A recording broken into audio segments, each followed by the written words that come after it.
What's up, guys? This is the Gospel According to Mark with a C. He is I am he. Just taking some time to tell you what's on my mind.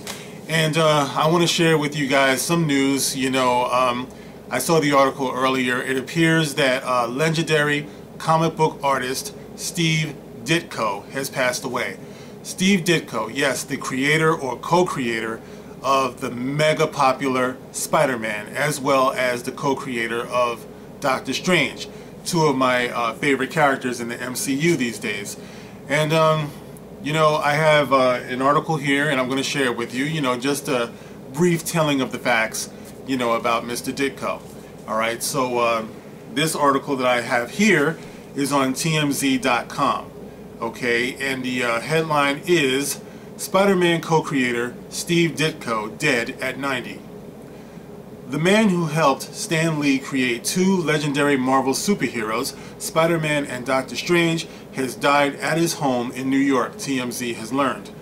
Steve Ditko was found unresponsive in his NYC apartment on June 29th when a social worker who hadn't heard from him in a while went to Steve's home to check on him, according to law enforcement.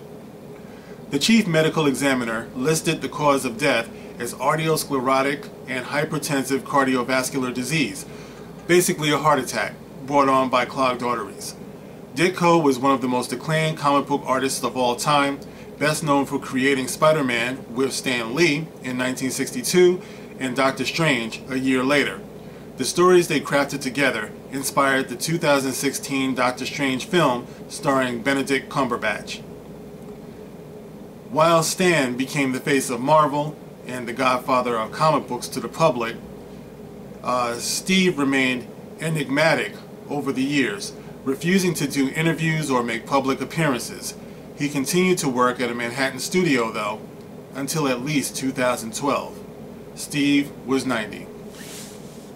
Alright, well, there it is. Not very, there's not a whole lot of details there, but what more do you need to know? He was 90. He passed away from what seems to be complications from a heart attack about a couple of weeks ago now.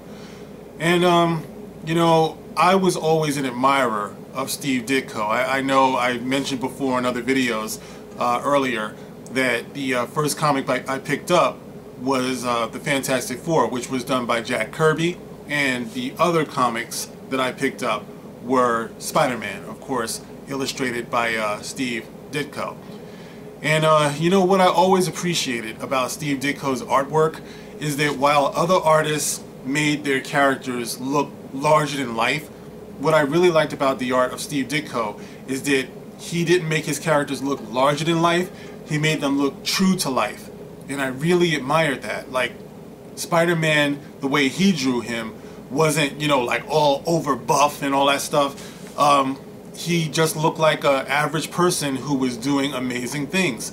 And I really liked that. And of course, being from New York and, walking the streets of Manhattan, what I really loved was his eye for detail. Like, if he showed Spider-Man swinging through Manhattan, it really looked like he was swinging through Manhattan. You know what I mean? I love the way he drew his the clothes, on his characters. They always seem to have folds and creases and things like that. And that's something I tried to actually, copy, with my little drawings and things like that. I wasn't trained, I didn't go to school or anything. It's just that artists like Steve Ditko and Jack Kirby really set off my imagination. So with me and my brother, it made us want to just, create further adventures for characters of our own. So we had a great time with that. And my artistic style, I like to call it, back then, was and it was a mashup, because I didn't consider myself a comic book artist, or wannabe comic book artist, I should say.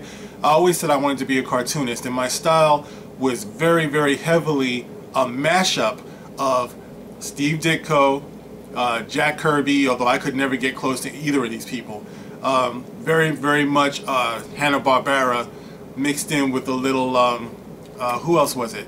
It was Steve Ditko, Jack Kirby, Hanna-Barbera, and Peanuts, believe it or not. Charlie Brown. So, my characters always look very, very cartoony, but I had a great time drawing them. And also Tintin, too. The Tintin comics, Hergé, I believe. And so all of that, it really set off my imagination. And, excuse me, Steve Ditko, he was a giant in the game. You know, I don't know that man's politics. You know, I don't know his religious views. You know, I don't know if he loved or hated black people. You know, it's like you hear things about people, is all I'm saying. None of these things concerned me.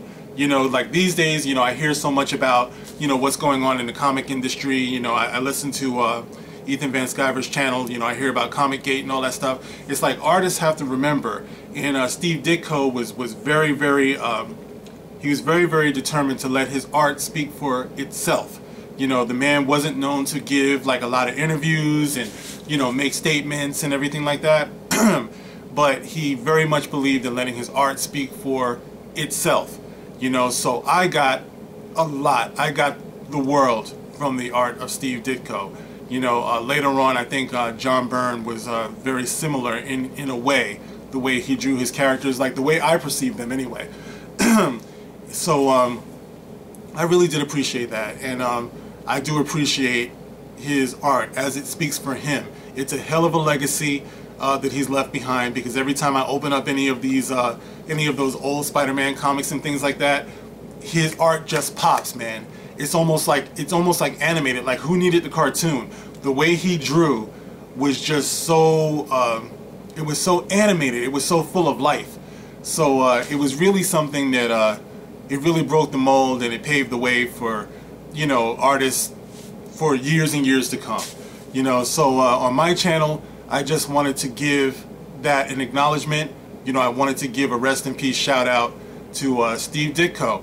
You know, and I want to thank you. I want to thank you because when I was a kid, I didn't do much talking, which is why sometimes, you know, I fumble over my words and things like that. My mind is always way ahead of my mouth. You know what I mean? So it's like, whether it's me reading or whether it's me talking, for far too long in my life, I didn't talk. I was more of a reader.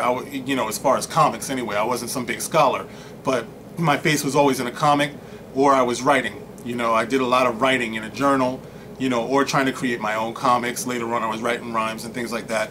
But what I didn't do was I didn't stretch my voice, you know, and you know, in the world that I was in, the voices were all in my head, which is why when you guys see me doing the voices and things like that, usually I've had these voices in my head forever. You know, when I was reading to my little sister when she was a little girl, I always used to read in different voices. I do that with my son too. It cracks him up, you know, and it cracks me up too. I have a great time with it. But the point is that my imagination, in part, was born from pioneers and artists like Steve Ditko, you know, and all of the fun that we're having, you know, in the MCU and things like that, all the fun that we're having with seeing our characters being brought to life.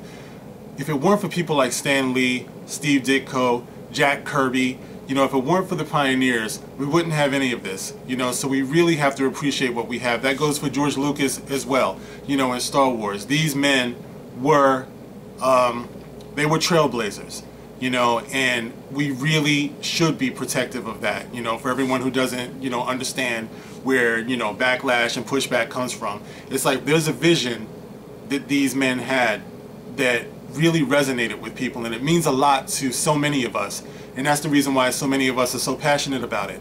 So you know, when things like this happen, like I said, I didn't want to let the day go by without without shouting out the pioneer, the legend, the comic book artist, Steve Ditko. Rest in peace, and thank you on behalf of that little boy back in the day who spent so much time with his face in the comic books and opening up his imagination. I will forever appreciate it. Steve Ditko, rest in peace. This is The Gospel According to Mark with a C. I will see you on the next one. Rock on.